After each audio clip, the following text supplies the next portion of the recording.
कितना बेचारे लोग पूरा पूरा साल मेहनत करके दौड़ते हैं और 4 साल के लिए उनको कॉन्ट्रैक्ट लगा रहे हैं। हमारी इंडियन आर्मी में 4 साल के लिए लगा रहे हैं and this is a failed model in many of the country. कि आप किसी को मारेंगे तो बाकी लोग चुप बैठे। हम सब देश है, हम सब भारत है, हम सब में थोड़ा थोड़ा भारत बसता है। मैं तो इस सरकार को पसंद नहीं कर रही, मुझे नहीं पता कौन पसंद कर रहा है। सिक्योरिटी गार्ड बनाएंगे, उसने क्यों पढ़ाई की है सिक्योरिटी गार्ड की नौकरी के लिए? इससे अच्छा बेरोजगार रह लेता, सॉरी अशिक्षित रह लेता, मिल जाती उसको नौकरी उस तरीके से भी।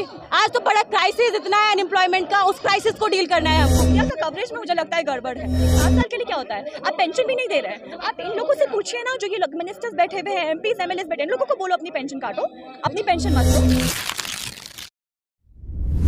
अंग्रेजी सरकार को हटाया इस देश से, ये वो देश है जिसने उन लोगों का हुकूमत हटाया इस कंट्री से। तो ये इन लोगों को भी योजना वापस लेनी पड़ेगी, but we have to mobilise. हम लोगों को एकत्रित होना पड़ेगा, अपने में मेजॉरिटी दिखानी पड़ेगी और प्रोटेस्ट करना पड़ेगा। आपको क्या गलत लग रहा है इसमें? सही क्या लग रहा है?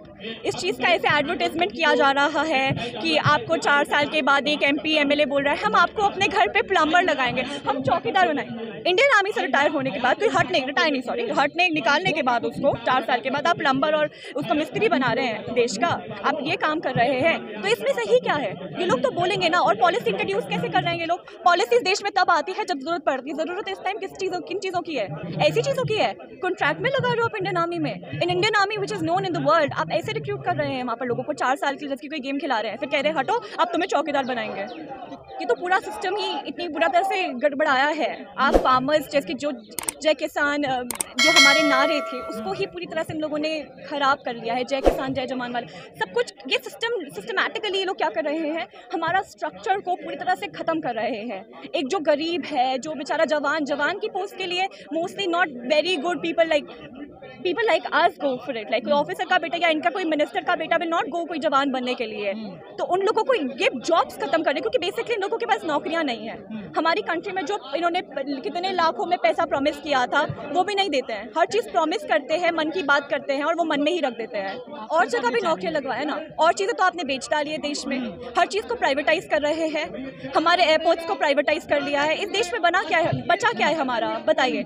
ये जो कंट्री है, कोरोना वायरस के टाइम हमें पता चला कि who is responsible for our health? Government. हम किसको लुक अप कर रहे थे कि कौन हमारी मदद करेगा? हम गवर्नमेंट को देख रहे थे ना। तो अभी जब ऐसी चीजें होती है हम क्यों नहीं क्वेश्चन करते हैं गवर्नमेंट को? अभी भी गवर्नमेंट रिस्पॉन्सिबल है। हम हर चीज को पे टैक्स देते हैं, तो गवर्नमेंट का ड्यूटी है कि वो जॉब जनरेट करें, अच्छी तरह से रिक्रूट करें इंडियन आर्मी में और पोस्ट में ना। ये 4 साल के लिए क्या होता है? आप पेंशन भी नहीं दे रहे हैं। आप इन लोगों से पूछिए ना, जो ये मिनिस्टर्स बैठे हुए हैं, एमपीज एमएलएस बैठे हैं, इन लोगों को बोलो अपनी पेंशन काटो, अपनी पेंशन मत लो। क्या लग रहा है आपको, नेताओं की पेंशन खत्म होनी चाहिए? मैं ये नहीं कह रही हूँ खत्म होनी चाहिए, हर इंसान को पेंशन मिलनी चाहिए। आप एक 4 साल के जिसको रिक्रूट करा, आप उसको पेंशन नहीं दे रहे हो।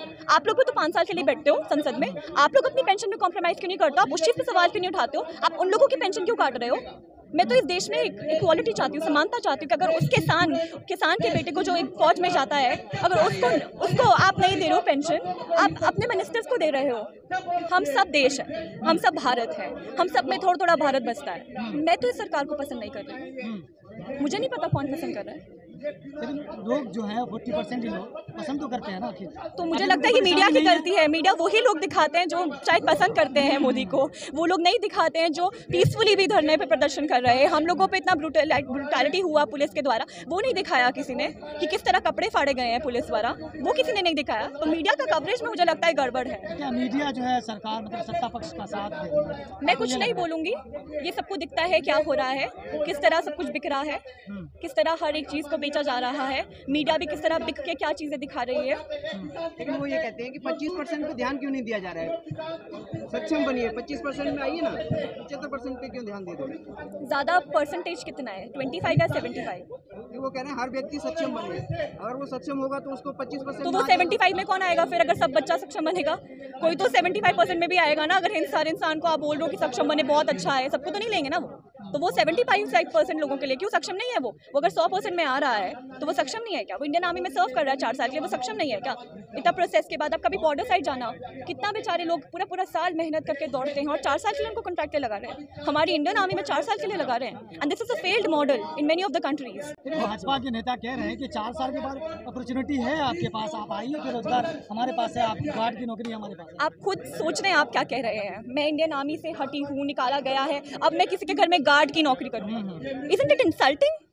आप इंडियन आर्मी में जॉब कर रहे हो और मैं मंत्री होकर बोल रही हूँ कि चलिए ठीक है अब आप मेरे घर पे गार्ड की नौकरी करें। आप देश के बॉर्डर्स को प्रोटेक्ट कर रहे हैं, फिर आप एक मंत्री के घर के बाहर वो करेंगे। लेकिन कुछ लोग तो करना चाहते हैं। पहले ही दिन रजिस्ट्रेशन में 38,000 लोगों ने फॉर्म भरा था, वो तो बनना चाहते हैं। हमारे देखो अभी आप देखेंगे इस प्रोटेस्ट में कितने लोग विरोध कर रहे हैं, पर क्या वो सड़कों पे उतर पा रहे हैं? हमारे देश की स्थिति इतनी बुरी हो चुकी है।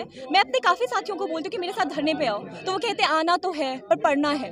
पढ़ना क्यों पड़ता है, घर पे क्यों रहना पड़ता है? क्योंकि बेरोजगारी इतनी फैल रही है। वो अगर नहीं आएंगे, मतलब वो अगर नहीं करेंगे अपनी नौकरी, उन चीज़ों के नहीं करेंगे तो फिर क्या होगा? आप जिन लोगों की बात कर रहे हैं उन लोगों के पास क्या एम्प्लॉयमेंट ऑप्शन है? और कुछ नहीं है ना, तो उनको तो करना पड़ेगा। जिसकी रोजी रोटी पे जब सवाल उठेगा तो उसको कुछ भी करना पड़ेगा, कुछ भी करना पड़ेगा। जब आप मैस्लो का टेबल भी पढ़ते हैं, बीजेपी नेता का ये भी बयान है कि क्या हम आपके घर से बुलाने जा रहे हैं, अगर आप जाना चाहते हो तो जाइए, मत जाइए। आप इतनी बेहुदा स्टेटमेंट, जो मिनिस्टर वगैरह वो ऐसी स्टेटमेंट्स पास कर रहे हैं इतने ऊपर लेवल पे बैठ के। आप देश के मंत्री हैं, इस देश के लिए बहुत लोगों ने कुर्बानियां दी और आप ऐसी स्टेटमेंट्स कैसे पास कर सकते हैं? घर से नहीं बुला रहे। आपकी रिस्पॉन्सिबिलिटी है, आपका कंट्री में एम्प्लॉयमेंट दो, लोगों को एम्प्लॉयमेंट दो, युवा को एम्प्लॉयमेंट दो। आप ऐसी स्टेटमेंट बोल रहे हैं घर से नहीं बोल, घर से कोई आ भी नहीं रहे, क्योंकि नौकरियाँ कहाँ हैं? आप देखेंगे यहाँ पर होटल्स वगैरह के लिए वेटर वगैरह का जब इंटरव्यू होता है, कितनी लंबी, आप लोग भी कैप्चर करते हैं मीडिया वाले, कितनी लंबी लंबी लाइन लगी होती है वेटर बनने के लिए। इतना गंदा वाला। आपने किसान आंदोलन का उदाहरण दिया, किसान तो बॉर्डर पे आके 1 साल तक बैठे थे।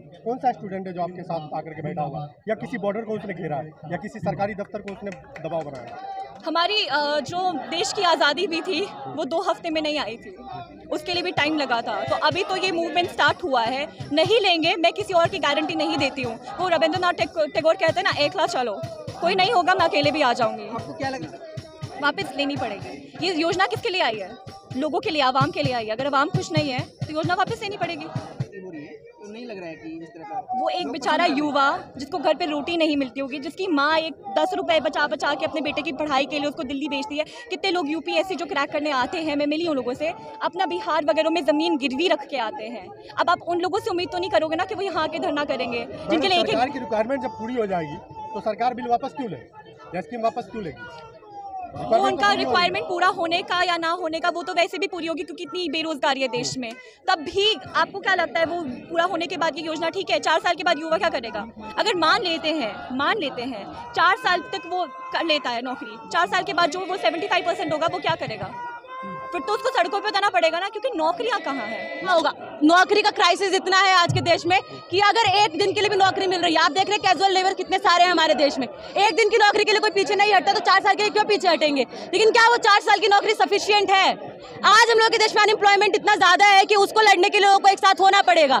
हम लोगों की डिमांड है कि परमानेंट जॉब्स मिले। जॉब का एक टेन्योर है कि आपको 60 साल तक की नौकरी मिल रही है। यहाँ नेता और राजनेता जो है 75 साल तक बैठ के संसद में बैठे हुए हैं, और यहाँ का युवा who is capable of doing things, he can't afford to do things, उसको नौकरी क्यों नहीं मिल रही है? अगर वो लायक है तो उसको मिलनी चाहिए उसकी कैपेबिलिटी तक नौकरी। कह तो रहे हैं कि 4 साल के बाद अपॉर्चुनिटी है हमारे आइए। क्या अपॉर्चुनिटी है? सिक्योरिटी गार्ड बनाएंगे। उसने क्यों पढ़ाई की है सिक्योरिटी गार्ड की नौकरी के लिए? इससे अच्छा बेरोजगार रह लेता, सॉरी अशिक्षित रह लेता, मिल जाती उसको नौकरी उस तरीके से भी।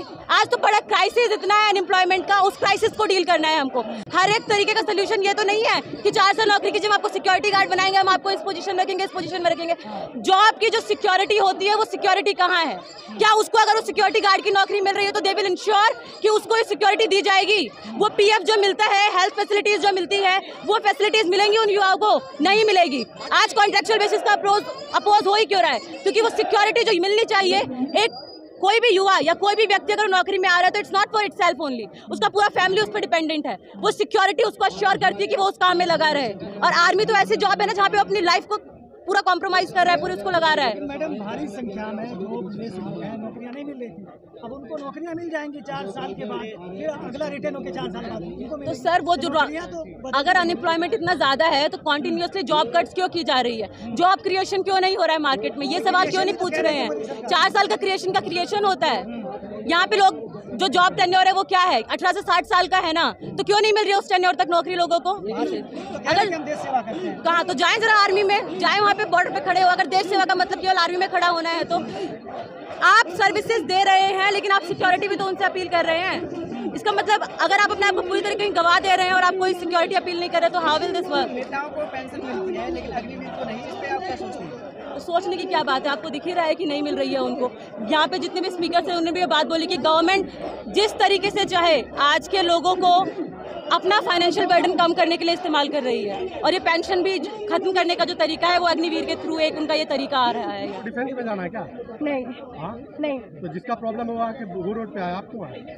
हम इस देश के युवा को ये गवर्नमेंट डिवाइड करना चाहते हैं, शायद आपके क्वेश्चन से वही लग रहा है। जागे ना, हाँ? जिसको जाना है डिफेंस में, नहीं, क्यों जाग रहे हैं? ये पूरे लोग एक साथ है, युवा एक ऐसे नहीं है कि आप किसी को मारेंगे तो बाकी लोग चुप बैठेंगे। ये पॉलिसी जो है ये पॉलिसी ऑफ हेट्रेड से निकलता है गवर्नमेंट का कि जिसको हुआ दवा वही लेगा ना। नहीं, बात यह है कि अब अगर आप डिवाइड करेंगे सबको ये बोल के कि तुम्हें नौकरी इसलिए नहीं मिल रही है क्योंकि तुम्हारे नेबर को मिल रहा है, यही पॉलिटिक्स चल रहा है इस देश में कि मुसलमानों को नौकरी मिल रहा है इसलिए तुम्हें नहीं मिल रहा है, किसी लड़की को मिल रही है नौकरी इसलिए तुम्हें नहीं मिल रही है। बात यह है कि अगर हम एक साथ जुट के इसके सारे इनके कानून के खिलाफ नहीं लड़ेंगे तो हम में से कोई भी नहीं बचेगा।